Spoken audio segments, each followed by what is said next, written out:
Bonjour, c'est Christelle Cronier. Aujourd'hui, dans le Cercle de Confiance, rendez-vous avec Frédéric Abécassis qui dirige une école pas comme les autres, Follows avec 2 F, pour former au marketing d'influence. C'est à la cantine de l'école, dans les bruits de couverts et d'élèves qui circulent, que Frédéric nous parle des petits secrets des nouvelles stars du digital. Bonjour. On dit que vous avez révolutionné et démocratisé le marketing d'influence. Vous pouvez m'expliquer pourquoi ? On essaie de rendre l'influence accessible à tout le monde. Ouais. Aujourd'hui, c'est un canal qui est assez élitiste parce qu'il est assez compliqué. Il y a pas mal d'obstacles. Une campagne d'influence et de la recherche, et de l'analyse, et de la gestion. Et derrière, c'est pas accessible aux premiers venus. Donc nous, on essaie vraiment d'apporter cette accessibilité avec un outil, en qualifiant la donnée, en mettant des notes, enfin tout ça qui fait que ça rend accessible ce canal merveilleux des influenceurs. Aujourd'hui, n'importe qui pourrait être avec un influenceur. Une boulangerie pourrait être avec un influenceur, une start-up, une grosse boîte, en soi, tout le monde pourrait travailler avec eux. Donc c'est ça qu'on essaie d'amener aujourd'hui sur le marché. Vous êtes toujours avec Yoni, c'est ça, un génie de la tech, j'ai vu. Ouais, Yoni. Je sais pas comment vous avez fait pour le prononcer correctement. Vous connaissez l'albanais ou? Bah non, mais je suis avec un J, donc tout le monde dit Johnny. Donc il y a quand même plusieurs plateformes déjà d'influence qui existent. En quoi est-ce que la vôtre elle est différente des autres ? Alors les autres sont conçues pour ce que j'appellerais des insiders, c'est-à-dire des gens qui connaissent bien l'influence, ouais. Qui sont soit des agents, soit des grands comptes, des gens qui travaillent dans l'influence depuis des années, qui sont habitués à travailler avec des influenceurs, donc ils connaissent bien les codes.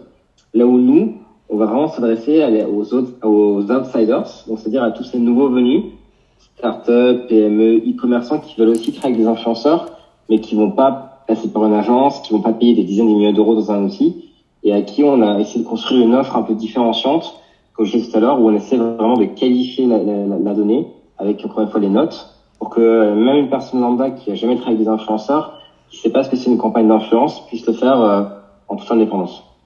Donc, et vous mettez des notes sur combien ? On met des notes sur 5. Ouais. Donc 5 c'est la meilleure, enfin c'est dans le sens 5 c'est la meilleure note, c'est ça ? 5 sur 5, ouais. De 0 à 5.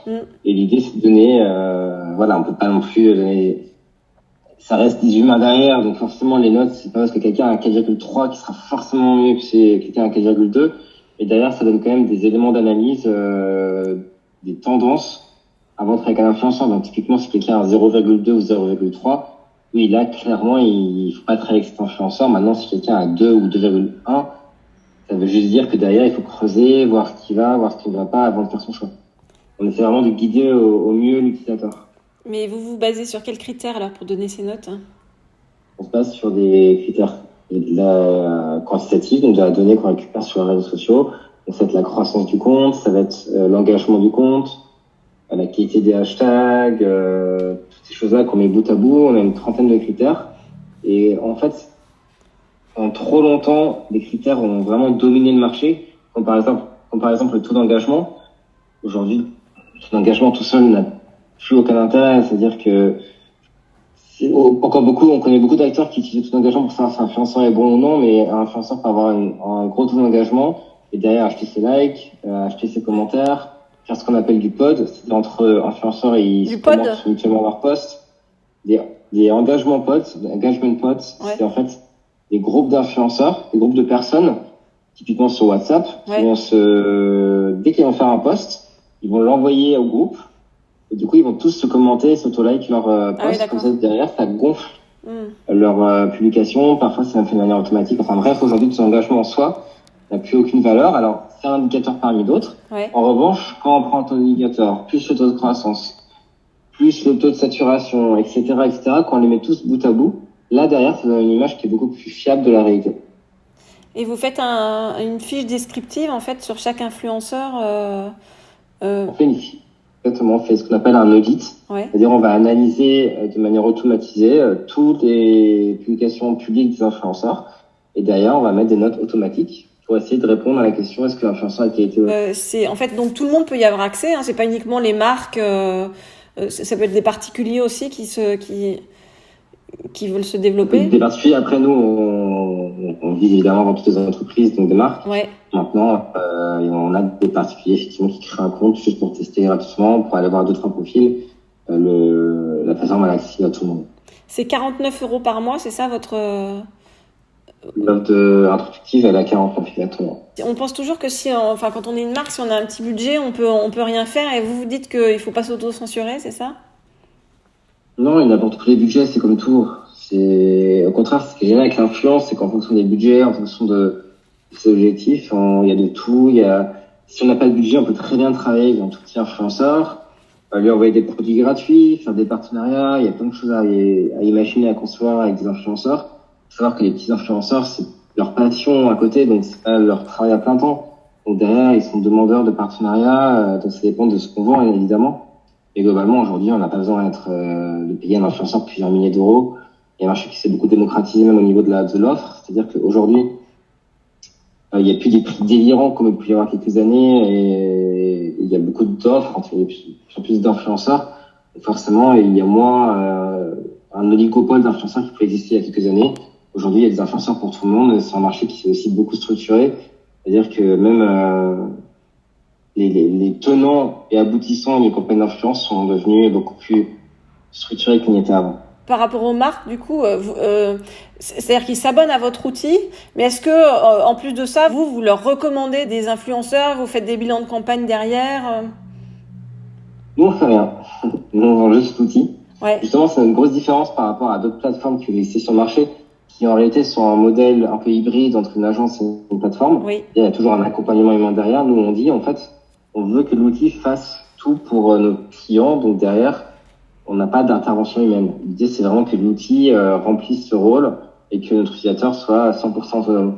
Donc nous, derrière, l'outil va conseiller sur les types de campagnes, l'outil va gérer la campagne, l'outil va gérer la recherche, l'analyse. Donc vraiment, le but, c'est que quelqu'un qui veut faire de l'influence puisse le faire en toute autonomie sur la plateforme.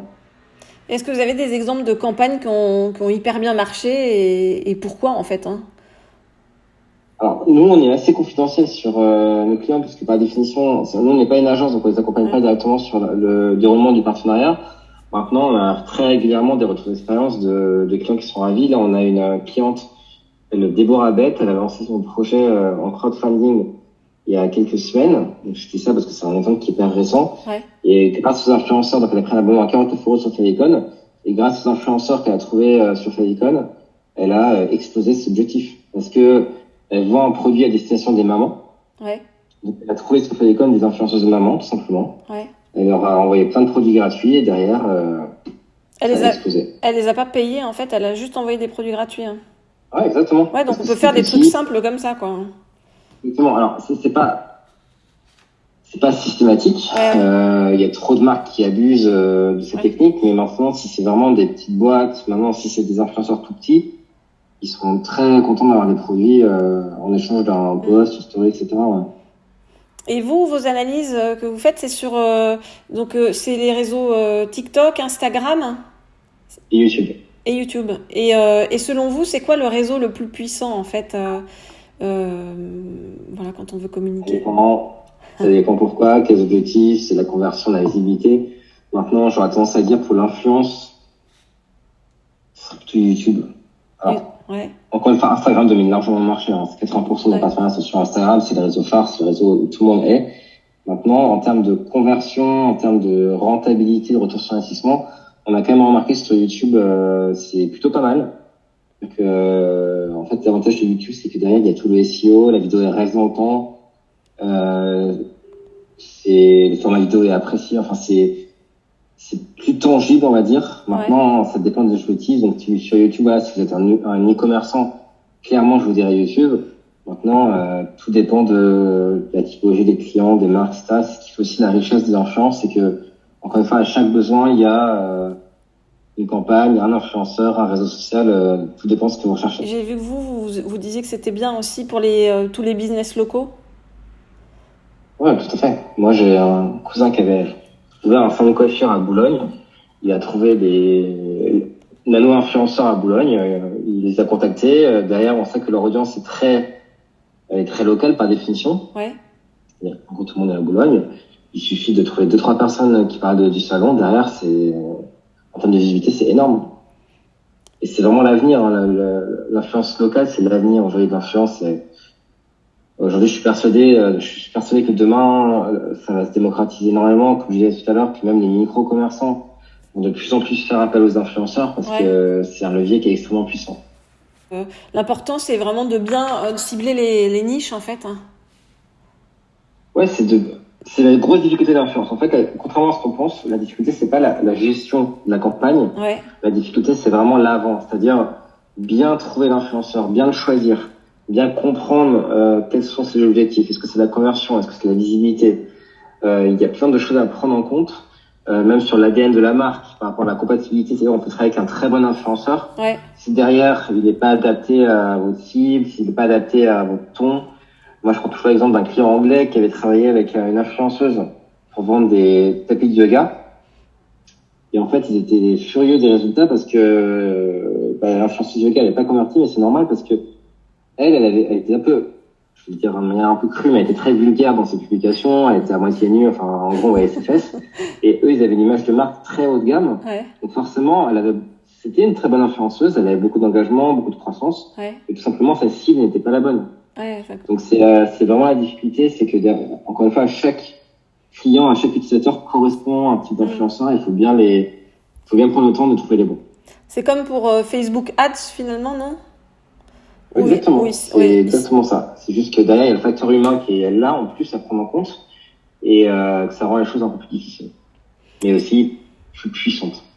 C'est quoi votre définition, vous, de l'influence? L'influence, c'est la capacité, si on prend vraiment notre secteur d'activité, ça va être la capacité d'un utilisateur sur un réseau social à faire usage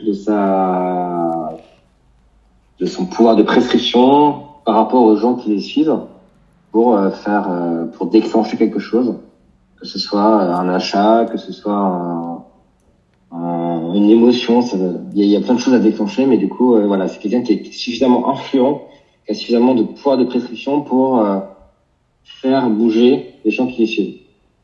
Et pour vous, c'est qui les gens les plus influents, en fait, les influenceurs les plus influents actuellement? Il y a forcément une corrélation entre le nombre d'abonnés et l'influence qu'ils ont. Donc forcément, ça a été plus gros. C'est ceux qui ont plusieurs millions d'abonnés qui ont été plus influents. Même si la corrélation, elle n'est pas forcément directe. Hein. C'est-à-dire que c'est pas parce qu'on a plusieurs millions d'abonnés que derrière on est influent. On connaît les profils qui ont beaucoup de faux abonnés et derrière, ça n'influence pas grand-chose. Ouais. Mais globalement, voilà, des Léna Situation, des Squeezie, Cyprien, etc. Aujourd'hui, ils peuvent travailler pour n'importe quelle marque. Demain, ils vont avoir une puissance extraordinaire sur ce qu'ils vont faire avec cette marque. Ils vont avoir un pouvoir de prescription qui est gigantesque. Ça, c'est les plus connus, mais il n'y en a pas d'autres qu'on ne connaît pas trop, en fait, et qui ont un pouvoir de prescription important aussi? Bien sûr, mais on peut avoir 10, 20, 30 000 abonnés et derrière avoir un pouvoir de prescription énorme. D'ailleurs, les plus petits, en général, ils ont plus d'engagement par la communauté parce que plus ils sont petits, plus l'engagement est élevé, plus ils vont souder leur communauté. Donc effectivement, une influenceuse à 10, 15, 20 000 abonnés, elle peut avoir énormément d'influence sur sa communauté. Vous en avez en tête des exemples? Il y en a tellement là. Là, si je pourrais prendre en compte les un peu moins connus entre guillemets par le grand public, ça va être toute la bande des Croutons. Ils sont 7-8 influenceurs autour de Michou, qui est un peu l'influenceur dans le vent aujourd'hui. Voilà, tous ces influenceurs aujourd'hui, ils font un partenariat avec n'importe quelle marque. Derrière, c'est le jackpot assuré. Ah ouais. Et c'est pour ça qu'aujourd'hui, nous, ce qu'on dit souvent à nos utilisateurs, c'est pour moi le critère le plus important. Ouais. Vraiment, s'il y avait un seul critère à garder, ce serait le taux de croissance. D'accord. Un taux de croissance, c'est le plus important parce que un influenceur, normalement, il a une dynamique et cette dynamique, on peut pas évidemment, on peut acheter des abonnés, mais si on voit que la croissance est stable et très forte dans le temps, on est vraiment sur quelqu'un qui est dans le vent, qui est à la mode, qui fait que monter et c'est vraiment vers ce type d'influenceur qu'il faut se tourner absolument. Et à contrario, un influenceur qui a beaucoup d'abonnés et qui stagne, voire pire, qui perd des abonnés, il faut éviter. Parce que comme tous ces métiers-là, il y a un phénomène de lassitude, il y a un phénomène de, tout simplement, l'influenceur, il est démodé et des gens, ils passent à autre chose et on voit beaucoup d'influenceuses d'ailleurs qui sont là depuis des années, qui ont atteint 100, 150 000, 200 000 abonnés, mais elles ont atteint leur plafond de verre et elles sont un peu démodées et du coup, elles commencent à perdre des abonnés, elles font moins d'engagement. Et c'est souvent dans cette tranche-là d'ailleurs qu'on voit des pertes d'abonnés. Et j'ai vu, vous avez partagé sur votre LinkedIn là une influenceuse russe là qui découpe son sac Chanel en forme de représailles. Vous pensez que ça par exemple ça peut avoir de l'influence sur de l'impact en fait sur les ventes de Chanel? Non. Alors, non. Parce qu'en fait, tout simplement, on est dans le cliché. Quand on dit influenceur, ça peut revêtre plein d'acceptions. Donc, il y a les influenceurs, entre guillemets, là, normaux. Ouais. Il y a les super méga influenceurs sur la télé-réalité. Ceux qui sont un peu entre showbiz et l'influence, qui sont connus souvent parce que ils ont participé à des émissions de télé-réalité ou alors qu'ils sont des mannequins. Elle, c'est une influenceuse de la mannequin, de la jet set qui influencera pas grand chose. C'est au contraire, j'ai envie de dire, elle influencera dans le sens inverse, c'est-à-dire qu'elle a donné une super image de Chanel, de Chanel. Pardon, de Chanel. Faut arrêter de parler anglais tout le temps, hein. Ou albanais tout le temps. Non, il faut quand même, faut savoir que c'est pas parce que un influenceur a énormément d'abonnés ou même d'influence, Ouais. qui fera faire n'importe quoi à son audience. Il faut quand même que derrière, il y ait que ce soit un minimum légitime, un minimum sincère. Et là, dans ce cas-là, alors oui, sûrement des Russes qui ont vu cette vidéo se sont dit, ah, Chanel, c'est vraiment des méchants, etc. Mais globalement, une écrasante majorité de son audience a trouvé ça ridicule et a trouvé ça déplacé. Les influenceurs, ça investit un peu tous les domaines. Bon, là, évidemment, la mode, etc., tout ça, mais jusqu'à la politique. Et vous pensez que vraiment, en fait, l'influence aujourd'hui, elle est partout et qu'on peut plus faire sans? En fait, il y a toujours eu des influenceurs. Avant, c'était des boys bands, c'était des chanteurs. C'est juste qu'il n'y a pas de réseaux sociaux. C'est juste qu'aujourd'hui, avec les réseaux sociaux, ça donne une vitrine à tous les gens plus ou moins connus. Donc en fait, cette influence, c'est juste qu'elle a trouvé un socle qui sont les réseaux sociaux. C'est-à-dire que maintenant, un mannequin, un acteur, un footballeur, ils ont tous ces réseaux sociaux qui font office un peu de CV des influenceurs. Donc oui, l'influence, elle est beaucoup plus large aujourd'hui. Il y a la grosse différence, c'est que maintenant, il y a des influenceurs qui sont nés sur les réseaux sociaux. C'était pas le cas avant, donc c'est une nouvelle typologie d'influenceurs. Il y a toujours des influenceurs, des gens qui, encore une fois, les Beatles, c'était des influenceurs. C'est juste qu'aujourd'hui, c'est beaucoup plus facile de l'industrialiser grâce aux réseaux sociaux et c'est les réseaux sociaux, encore une fois, c'est une manière d'avoir un socle de l'influence, en fait. C'est un peu un who's who de l'influence aujourd'hui. On peut le voir sur Instagram, YouTube, TikTok. On peut savoir qui est influent et qui n'est pas. Est-ce que vous vous considérez comme un influenceur ou est-ce que vous avez l'ambition d'en devenir un?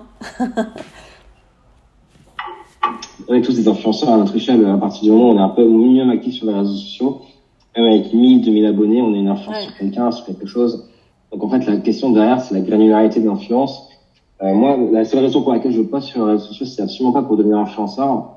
C'est simplement pour mieux comprendre un peu les codes des réseaux sociaux. En les utilisant soi-même, en fait, on comprend beaucoup plus facilement les choses. Et on voit vraiment un peu l'envers du décor sur les algorithmes, sur ce qui marche, sur l'évolution d'un compte. C'est hyper intéressant de créer du contenu aussi. D'ailleurs, on dit de moins en moins influenceurs. On dit de plus en plus créateurs de contenu. Parce que, comme j'ai dit tout à l'heure, les influenceurs, maintenant, même un chanteur, un footballeur, c'est des influenceurs. Et créer du contenu sur les réseaux sociaux, c'est vraiment un métier à part entière aujourd'hui. Donc non, mon but c'est pas de devenir influenceur, mon but c'est d'ailleurs, c'est juste que les réseaux sociaux sont un levier pour faire connaître ta déconne et derrière toute la démarche qu'il y a derrière. Et vos projets à venir? Continuer à aller plus loin dans la démocratisation de l'influence, on va aller plus loin sur la plateforme pour que voilà, même des acteurs du micro-market utilisent l'influence. Donc nous on est encore jeunes, on a 2 ans et demi, donc on a énormément de travail à faire. Les plateformes concurrentes, il y en a qui sont là depuis des années, donc il y a beaucoup de travail à faire, mais ça se passe pas mal parce qu'il y a aussi beaucoup de demandes, beaucoup de gens qui veulent créer des influenceurs, donc pas trop de soucis. Ok. Avec plaisir.